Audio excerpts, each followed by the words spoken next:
Salam sejahtera, saudara yang kekasih di dalam nama Tuhan Yesus Kristus. Kembali kita bertemu dalam dimensi iman Kristiani. Merenungkan firman Tuhan, dipuaskan dahaga di kehidupan untuk kemuliaan namanya. Saudara-saudara, kita akan merenungkan bagaimana kisah kejatuhan manusia ke dalam dosa. Tetapi yang kita lagi mau bicarakan adalah konsekuensi tertinggi, sehingga kita bisa mengerti apa yang sedang terjadi dalam hidup ini. Namun sebelum kita lanjut memikirkan itu, kita lebih dulu berdoa. Saudara-saudaraku yang kekasih, kita berdoa. Kami memohon kepadamu, ya Tuhan, belas kasihan, supaya Tuhan menolong memimpin kami di perenungan akan firman. Biarlah Tuhan memberikan kami pencerahan untuk mengerti, kekuatan untuk melakukan, supaya hidup kami berkenan kepada Tuhan. Demi Kristus Yesus Tuhan kami bersyukur, kami memohon pimpinan Tuhan. Amin. Saudara-saudara yang kekasih di dalam nama Tuhan Yesus Kristus. Kitab Kejadian pasal 3 ayat 22 sampai 24. Kejadian pasal 3, 22 sampai 24, demikian firman Tuhan. Berfirmanlah Tuhan Allah, sesungguhnya manusia itu telah menjadi seperti salah satu dari kita, tahu tentang yang baik dan yang jahat. Maka sekarang jangan sampai dia mengelurkan tangannya dan mengambil pula dari buah pohon kehidupan itu dan memakannya, sehingga dia hidup untuk selama-lamanya. Lalu Tuhan Allah mengusir dia dari Taman Eden supaya dia mengusahakan tanah dari mana ia diambil. Ia menghalau manusia itu, dan di sebelah timur Taman Eden ditempatkannya lah beberapa kerub dengan pedang yang bernyala-nyala dan menyambar-nyambar untuk menjaga jalan ke pohon kehidupan. Saudara yang dikasihi oleh Tuhan Yesus Kristus, menjadi menarik bagian ini kalau kita pikirkan. Bagaimana hakikat di dalam kehidupan keimanan orang percaya. Menjadi menarik kalau kita perhatikan bagaimana perjalanan keimanan itu menjadi satu perjalanan yang ternyata berjalan dalam kengerian. Manusia diciptakan segambar serupa dengan Allah, sempurna. Sehingga Mazmur 8 di mana Daud berteriak, "Mengapa ya Allah, siapakah manusia sehingga Engkau menciptakannya hampir seperti Allah, seperti dirimu?" Pertanyaan yang menurut saya amat sangat besar. Why God to make me like you? Kenapa ya Tuhan bikin kita ya? Ciptakan kita itu. To create us itu loh. Seperti dia. Siapa kita ini? Betapa besarnya kasih. Tetapi sayang. Semua pohon boleh kau makan, yang satu ini jangan. Itu pun dilanggar. Terlalu besar kebebasan yang diberikan. Tapi perintah larangan diabaikan. Saudara-saudara, tidak ada pilihan manusia untuk bisa seenaknya. Jangan makan, kau makan mati. Saya kira banyak orang salah paham soal free will, sehingga tidak mampu membedakan kebebasan dalam pengertian teologis dan kebebasan dalam pengertian filosofis. Di Taman Eden tidak ada kebebasan yang sebebas-bebasnya seperti pengertian filosofis. Yang ini boleh kau makan, itu bebas. Yang ini jangan, kau makan mati. Konsekuensinya clear. Sehingga kita tidak bisa memakai semau kita. Karena begitu kita memilih melanggar perintah, itu menjadi pelanggaran. Karena wilayah itu tidak bebas sejatinya. Lalu orang bilang menyalahgunakan kebebasan. Bukan. Peristiwa Taman Eden bukan menyalahgunakan kebebasan. Menabrak larangan. Itu beda bumi langit itu sebetulnya. Nah, tapi kalau kita nggak ngerti memang secara perbedaan kualitatif filosofi dan teologi, ini memang menjadi tidak sederhana, saudara. Ya, saya membaca beberapa pendapat buku-buku filsafat-filsafat tentang istilah kebebasan. Ya, banyak dibaca dan banyak membingungkan karena memang berbeda-beda pendapatnya. Tapi saya bersyukur kepada Alkitab yang final menjelaskannya. Ya, dan saya pernah menulis satu buku, Sempurna dalam Keterbatasan. Karena ternyata kebebasan bisa jadi malapetaka yang mengerikan. Dan saya menunjukkan fakta-fakta bagaimana sesungguhnya memang kita tidak pernah bebas sebebas-bebasnya. Itu konsekuensi sebagai ciptaan, bukan? Hanya Tuhan yang bebas sebebas-bebasnya. Itu pun dia tidak akan berbuat dosa dalam kebebasan itu. Puji Tuhan. Ketertiban hidup yang luar biasa, yang sangat bertanggung jawab, itulah hidup setiap orang percaya. Kita lanjut, saudaraku yang kekasih. Dikatakan manusia telah menjadi salah satu sama seperti kita. Artinya adalah memang diciptakan menurut gambar dan rupa Allah. Baiklah kita menjadikannya menurut gambar dan rupa kita. Tetapi yang menjadi persoalan, saudara yang kekasih, adalah bagaimana kemudian manusia sudah tahu yang baik dan jahat. Dalam arti kata apa? Karena sudah jatuh ke dalam dosa. Sudah berbuat jahat. Jangan bilang begini, kalau begitu sebelumnya dia nggak tahu dong perbuatan jahat. Loh, salah ngerti saudara. Kalau sebelumnya dia tidak tahu perbuatan jahat, artinya ketika dia belum makan itu dia nggak tahu, maka waktu makan melanggar hukum adalah jahat, ya dia nggak salah dong. Maka Tuhan tidak boleh menghukumnya, kan begitu toh? Toh dia nggak tahu itu jahat. Melanggar perintah jahat tentu dia tahu. Yang dikatakan sehingga dia tahu yang baik dan jahat karena kejahatan sudah ada pada diri manusia akibat pelanggaran hukum itu. Sehingga dia sudah menjadi penjahat. Nah itu bahasa gampangnya, akibat kejahatan yang sudah dilakukannya. Jadi jangan bilang sebelumnya saudara manusia nggak tahu apa itu baik, apa itu jahat. Ya kalau nggak tahu apa itu baik, apa itu jahat, ya gawatlah manusia. Apa namanya itu robot? Maka manusia tidak boleh dan dituntut bertanggung jawab untuk pelanggaran. Karena Tuhan ciptakan tidak tahu baik dan jahat. Itu kan celaka luar biasa. Salah kaprah mengerikan. Manusia diciptakan segambar serupa dengan Allah. Manusia sempurna. Dia tahu apa yang baik dan jahat, tetapi dia bukan penjahat. Dilanggarnya perintah itu membuat dia jadi penjahat. Sekarang dia sudah terlibat di sana, di kejahatan itu. Sebelum manusia, setan yang adalah tadinya malaikat mulia, Lucifer, dibuang dari surga mulia, bintang timur itu dibuang. Karena apa? Dosa. Simpel bukan? Sederhana untuk kita mengerti. Lalu manusia jatuh lagi. Bedanya malaikat jatuh tidak ada kesempatan penebusan, manusia jatuh diberikan Tuhan kesempatan penebusan. Haleluya. Walaupun kadang-kala kalau kita mau menerawangi, aduh kalau gini sebenarnya Tuhan mau apa ya? Tuhan mau bodo amat lah. Yes, itu pentingnya beriman. Saya bisa memahami kebingungan orang bertuhan. Saya bisa memahami kebingungan orang untuk percaya tujuan kehidupan itu apa. Saya bisa memahami mengapa orang menggugat Tuhan. Kenapa begini, kenapa begitu. Saya bisa mengerti. Karena memang tidak mudah untuk mengerti penuh. Saya bisa memahami kenapa para filsuf berpendapat tentang hidup itu apa dan bagaimana.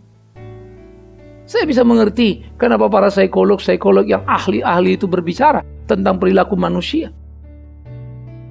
Di dalam hakikat dewasa manusia tetapi pengabaian Tuhan di sana. Saya bisa ngerti. Karena memang terlalu besar misterinya. Saya membaca, saya belajar. Iya ya, tak gampang. Namun bersyukur. Tidak ada penjelasan yang lebih jelas daripada firman itu. Tapi bukan berarti karena jelas langsung saudara bisa memahami dan mengerti. Karena tidak akan ada pengertian tanpa kasih karunia itu. Bersyukurlah kepada Tuhan. Telitilah Alkitab dalam kejujuran batin dan dapatkanlah kebenaran. Maka apa yang dikatakan? Supaya manusia itu dikatakan tidak memakan pohon kehidupan. Sehingga kalau dia makan, dia hidup untuk selama-lamanya, diusirlah manusia itu. Ini menarik, saudara. Ya. Artinya, jangan pikirkan, kok Tuhan takut ya dia makan pohon kehidupan. Emang Tuhan gak bisa jaga? Tolong dipahami dulu ini dalam terminologi yang tepat gitu kan ya. Seakan-akan Tuhan mulai ketakutan nih, Tuhan mulai kebingungan. Nanti kalau dia makan gini gimana dong? Wah, ini bahaya. Udah usir. Ya tidak tuh. Tetapi kenapa kita terusir itu baru kita tahu. Maka Alkitab ini menjelaskan kepada kita betapa kita dijauhkan dari pohon kehidupan, dijauhkan dari kehidupan. Jelas.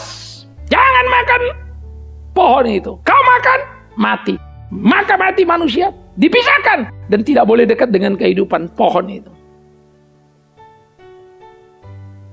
Nanti di Wahyu akan ada jelas. Kita akan dibawa kepada pohon hidup itu. Wow, itu puji Tuhan. Kejadian Wahyu adalah lompatan yang sangat hebat. dimulai, diakhiri, dijelaskan. Penjelasan itu begitu jelas. Nah, jadi saudara-saudaraku yang kekasih, ketika dikatakan supaya manusia jangan mengulurkan tangannya, mengambil pula dari pohon kehidupan, hidup selama-lamanya, maka Allah mengusir dia. Akibat makan buah itu, bukan makannya bikin dia mati, pelanggaran terhadap perintah Allah, jangan makan, kau makan mati. Jadi, bukan buah ini dimakan lalu mati. Ingat ya, karena bukan racun yang dimakan. Tapi melanggar perintah Allah membuat dia mati. Jadi terhadap perintah, pelanggaran. Membuat dia mati, dia terpisah dari Allah. Dia tidak berhak untuk kehidupan. Jangan dia makannya nanti hidup, lalu dia hidup lagi. Jangan, dibuang. Sehingga itu menggambarkan akibat kejatuhan ke dalam dosa adalah kematian. Dan di dalam kematian Tuhan tidak memberi peluang kehidupan. Camkan baik-baik.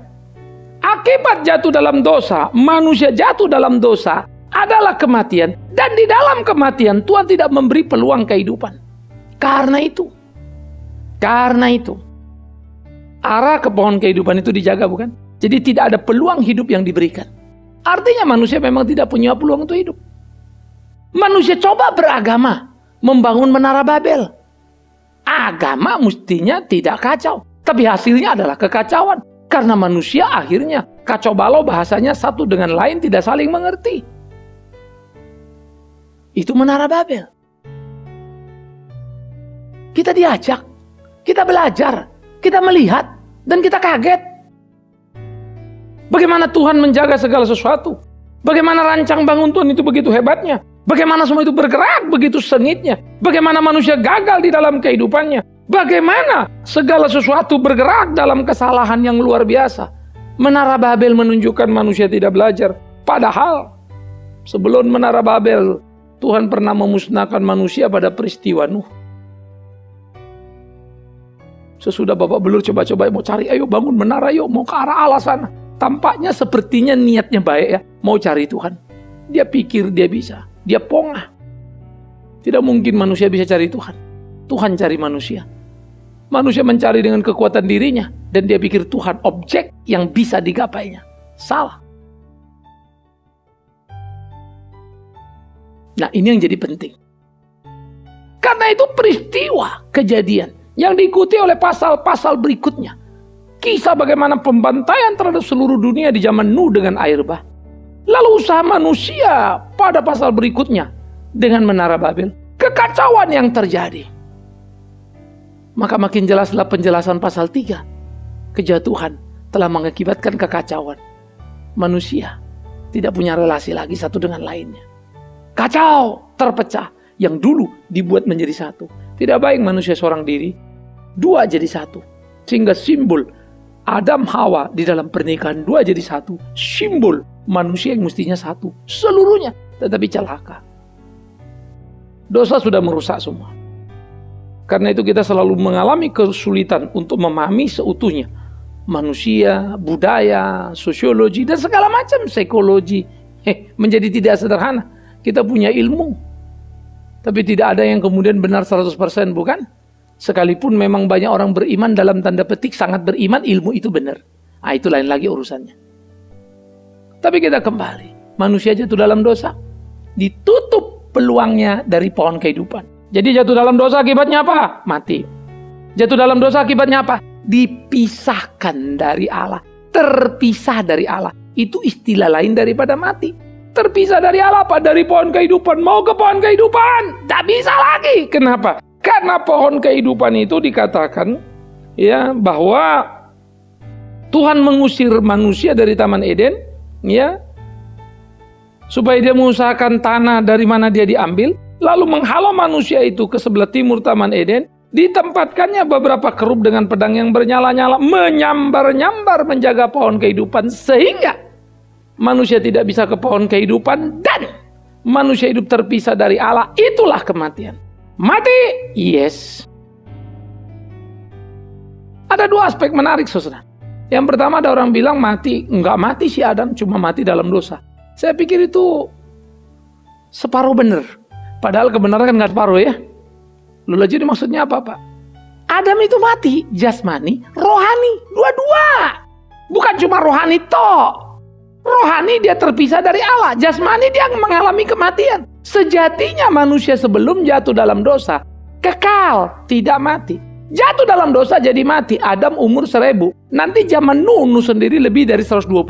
Nuh bilang manusia tinggal 120. Itu Nuh. Lalu kemudian zamannya Musa. Musa sendiri 120, tapi Musa bilang tinggal 70, 80. Kelebihannya kesulitan. Bacalah Alkitab baik-baik.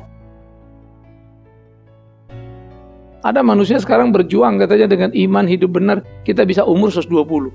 Saya nggak tahu apakah si Musa pendusta sehingga ngomong salah, atau orang-orang sekarang yang selalu mengada-ada. I don't understand. Saya tidak bisa ngerti itu. Bagi saya Alkitab cukup jelas, ngapain dipikir macam-macam lagi ya. Karena zaman Nuh sangat clear. Nuh lebih dari 120. Tapi dia bilang karena zaman itu bukan, Allah tidak lagi akan menyertai manusia, umur manusia tidak akan lebih daripada 120 tahun saja. Dan kemudian periode ketiga kita melihat umurnya Musa 120 tahun, tapi Musa bilang tinggal 70, 80, kelebihannya kesulitan. Memang iya sih. Orang umur 90, 100 tentu tidak lagi perfect pada dirinya. Ya pendengarannya, ya langkahnya, ya jauh lah pasti merosot tajam. Nah karena itulah mestinya bagaimana kita memahami, bagaimana kita mengerti apa yang diajarkan Alkitab dengan penuh, dan kita hidup di situ. Menjalani hari-hari yang ada. Nah jadi saudara-saudaraku yang dikasih oleh Tuhan Yesus Kristus. Ingat tadi, akibat dosa manusia mati.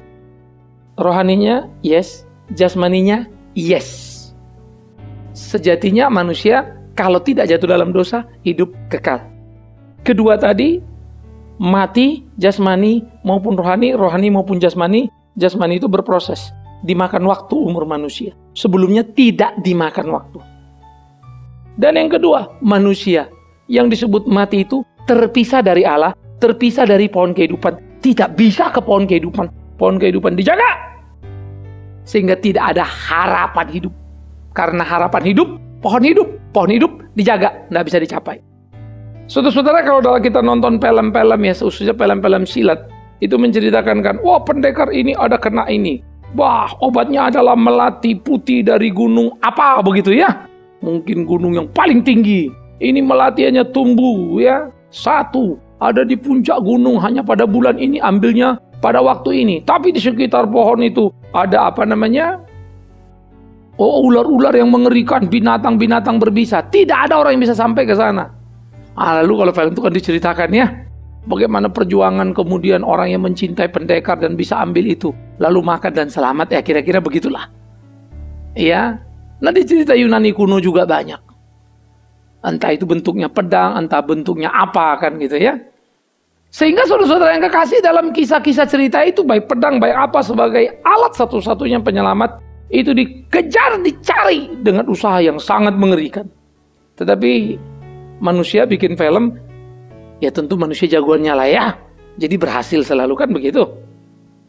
Dengan susah mau mati, tapi ya lolos juga. Sudah disambar api pun tidak mati. Ya itulah di film. Sehingga perjuangan manusia mesti heroik, dan manusia itu kemudian berhasil. Tapi cerita Alkitab beda, mengajarkan pada kita, manusia tidak bisa ambil hidup itu. Dan manusia tidak punya harapan hidup itu. Maka itulah kejatuhan ke dalam dosa. Mati, rohani dan jasmani terpisah dari Allah. 3, tidak bisa mencapai kehidupan dengan usahanya karena pohon kehidupan terjaga dan tidak bisa digapainya. Itu sebab manusia jatuh dalam dosa dan tidak berdaya di dalam sepanjang hidupnya. Dia jauh dari pohon kehidupan dan tidak bisa menggapainya. Pedang itu menyambar-nyambar menjaga pohon kehidupan dan manusia tidak bisa apa-apa. Manusia habis. Manusia binasa. Tetapi bersyukurlah kepada Tuhan seruas sekalian alam, Sang Pencipta yang penuh cinta kasih dan luar biasa. Maka Yesus datang menjadi penyelamat manusia, ditebusnya dosa, dibangunnya jalan menuju pohon kehidupan. Di mana? Di kematiannya. Di mana? Di pertumpahan darahnya. mati adalah darah tertumpah dan habis, bukan? Mestinya Adam, Hawa, kita semua. Tapi Kristus menggantikan, sehingga dia menjadi orang berdosa yang dihukum. Itu sebab kemudian dikatakan di dalam Wahyu pasal 22 ayat 14, dari ayat 12 ya, Wahyu 22, 12 sampai 14. Sesungguhnya aku akan datang segera, dan aku membawa upahku untuk membalaskan kepada setiap orang menurut perbuatannya. Aku adalah Alfa dan Omega, yang pertama dan yang terkemudian, yang awal dan yang akhir. Berbahagialah mereka yang membasuh jubahnya. Mereka akan memperoleh hak atas pohon-pohon kehidupan dan masuk melalui pintu-pintu gerbang dalam kota. Siapa yang dapat hak atas pohon kehidupan? Mereka yang percaya pada Kristus. Mereka yang dikatakan akan dibalaskan perbuatannya. Kenapa? Karena mereka mentaati perintah-perintah Kristus. Tapi bukan perbuatannya yang menyelamatkannya, hati-hati.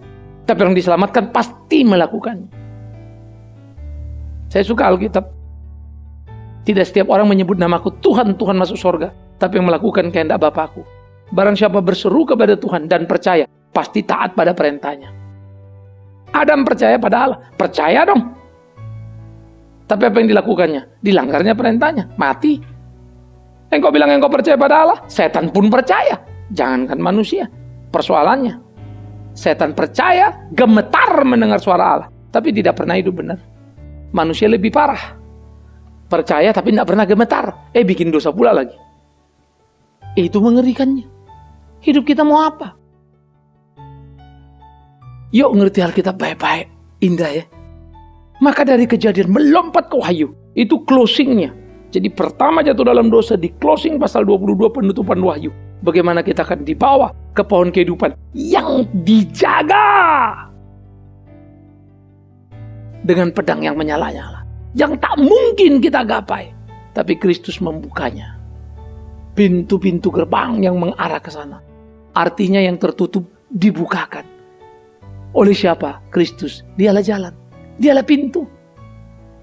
Puji Tuhan. Seluruh pemahaman Injil akhirnya kita bisa ngerti dengan baik ya. Wow, luar biasa loh. Karena itu pahami ini dengan jujur saudara-saudaraku. Betapa amat sangat ajaibnya. Surga adalah penantian kita yang paling tinggi. Surga bukan barang diskusi kita. Surga bukan produk mimpi kita. Satu kali untuk selamanya. Satu kali kita tiba di surga, selamanya kita di sana. Itu pemahaman Alkitab. Karena itu kita hidup benar menuju surga. Paulus pernah dapat penglihatan surga. Tidak sempurna lagi. Kapan aku tidak ingat, tapi aku melihat. Lalu begini. Kapan aku juga tidak tahu. Tapi itu dianggap mulianya luar biasa. Saking melihat surga yang mulia itu. Padahal tidak terang benderang. Paulus dikasih duri supaya jangan jadi sombong. Wih, luar biasa ya. Ngelihat surga yang gak sempurna tadi. Bukan surganya gak sempurna. Penglihatan si Paulus kapan aku gak tahu. Gini aku tanya, kenapa aku lihat? Dia satu pengalaman supranatural pada dirinya. Itu dikasih duri loh. Itu bukan barang recehan. Bukan barang mainan. Yohanes melihat surga. Ditunjukkan. Di pembuangannya di Pulau Patmos. Dan habis itu selesailah hidupnya. Puncak penantian. Tapi kita kembali. Kejatuhan dalam dosa. Nah kita ada di situ. Sekarang perkelahian kita menjadi sengit. Ingat tadi. Kita sudah mati di hadapan Allah. Rohani dan jasmani. Ingat tadi. Kita terpisah dari Allah. Sumber hidup yang sejati. Ingat tadi. Kita tidak bisa kembali kepada pohon kehidupan. Mau apapun karena terjaga. Dengan pedang menyala yang siap menghabisi kita. Lalu bagaimana? Hanya satu harapan orang berdosa. Kristus Yesus yang berkata, aku jalan, kebenaran, dan hidup. Tidak ada orang yang sampai pada Bapa tanpa melalui aku. Dan kitab Wahyu menceritakan. Dia Alfa Omega. Dia membuka jalan. Dia membawa tiap orang yang percaya ke pohon kehidupan. Puji Tuhan. Indah ya. Sehingga Wahyu mundur ke belakang kitab Kejadian. Connectionnya amat sangat terang benderang. Teliti, baca, nikmati, ikuti Alkitab, jangan spekulasi. Maka kita akan melihat kebenaran yang ajaib. Kalau begitu, betul juga ya, para nabi, para rasul tidak pernah takut hidup sengsara, babak belur, karena mereka punya pengharapan besar. Kita lucu setengah mati, kita bilang surga mulia, indah, hidup bahagia, tapi kita inginnya di sini saja kita dapat harta benda, lalu bilang ini berkat besar. Nanti dulu. Tidak ada artinya harta benda kita, bukan untuk membuat kita bahagia, tapi surga. Puji Tuhan kalau Tuhan titipin kita harta benda, tapi itu bukan cerita. Puji Tuhan, Tuhan kasih umur yang panjang lebih dari yang lain. Itu bukan soal luar biasa. Tapi kedekatan perjalanan iman dengan Tuhan, itulah yang luar biasa. Bahwa di sana ada titipan harta, titipan usia. Puji Tuhan. Tapi itu bukan konsentrasi kita. Melakukan kehendaknya. Supaya sungguh kita bisa berjalan menuju pohon kehidupan di dalam Kristus bersama dengan Kristus. Kejatuhan dalam dosa sudah mengakibatkan kematian rohani, jasmani. Kematian di dalam dosa sudah mengakibatkan keterpisahan dengan Allah, sumber hidup.